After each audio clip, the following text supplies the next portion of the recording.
आदरणीय अध्यापक एवं अध्यापिका वर्ग तथा मेरे प्रिय मित्रों, मैं मन्नत सिंह ठाकुर 7वीं कक्षा की छात्रा आप सबके समक्ष नैतिक मूल्यों के उत्थान में एक शिक्षक की क्या भूमिका है इस विषय पर अपने विचार प्रस्तुत करने जा रही हूँ। यदि कोई त्रुटि हो तो क्षमा करें। गुरु कुम्हार शिष्य कुंभ है, गड़ी गड़ी काढ़े खोट, अंतर हाथ सहारा दे बाहर बाहें चोट। इस दोहे में कबीर दास जी कहते हैं कि गुरु कुम्हार तथा शिष्य मिट्टी के कच्चे घड़े के समान है।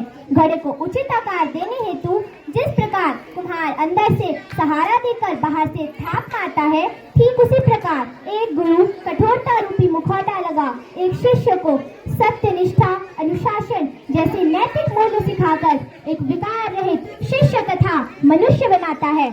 नीति शास्त्र की उक्ति है, ज्ञानेन हीना पशुभिः समानः।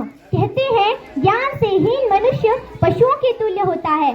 शिक्षा हमें बाकी के जीव जंतुओं से भिन्न बनाती है। यदि हम शिक्षा के विषय में बात करें तो शिक्षक स्वतः ही वाक्य का हिस्सा बन जाता है। अब शिक्षा क्यों महत्वपूर्ण है और शिक्षा क्यों महत्वपूर्ण है, इस विषय को ज्यादा ना कुरेदते हुए हम अपने विषय पर ध्यान देते हैं, जो पूछता है कि नैतिक मूल्यों के उत्थान में एक शिक्षक की क्या भूमिका है। बेंजामिन फ्रैंकलिन, जो कि एक महान विद्वान थे, उनका कहना था कि जो कुछ भी हमने स्कूल या पाठशाला में पढ़ा वह सब कुछ भूल जाने के बाद जो कुछ भी हमें याद रहता है वही शिक्षा होती है, तथा इस शिक्षा का हिस्सा होते हैं हमारे नैतिक मूल्य, जो एक व्यक्ति के व्यक्तित्व की नींव रखते हैं, जिस पर खड़ा होता है हमारा अस्तित्व। नैतिक मूल्यों की कोई अलग पाठशाला या स्कूल नहीं होता, यह हमें अपने गुरुओं से उपहार स्वरूप मिली होती है। एक शिक्षक उसके प्रत्येक शिष्य को समान मूल्यों से अनुग्रहित करता है। अब नैतिक मूल्यों को हम जीवन भर बोझ की तरह ढोएं या मस्तक पर मुकुट की तरह धारण कर रखें, इस पर ही संपूर्ण जीवन की इमारत आधारित है।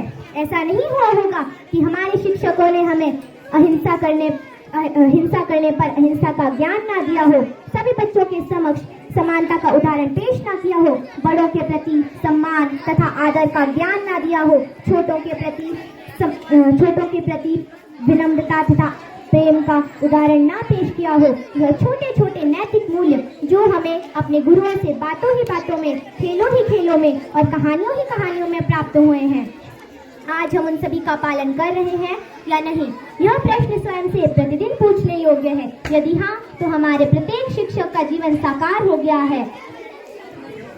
सब धरती कागज करूं, लिखनी सब बनराय, सात समंदर मसी करूं, गुरु गुण लिखा न जाए कबीरा, गुरु गुण लिखा न जाए। अर्थात इस दोहे में कबीर दास जी कहते हैं कि यदि संपूर्ण धरती का कागज बना दिया जाए, सभी जंगलों की कलम बना दी जाए और 7 समंदरों की यदि स्याही बनाकर भी लिखना प्रारंभ करें, तो भी गुरु की महिमा इतनी अपरंपार है कि लिखी नहीं जा सकती। इन्हीं शब्दों के साथ मैं अपनी वाणी को विराम देते हुए सभी शिक्षकों को अपना शत शत नमन करती हूँ। धन्यवाद।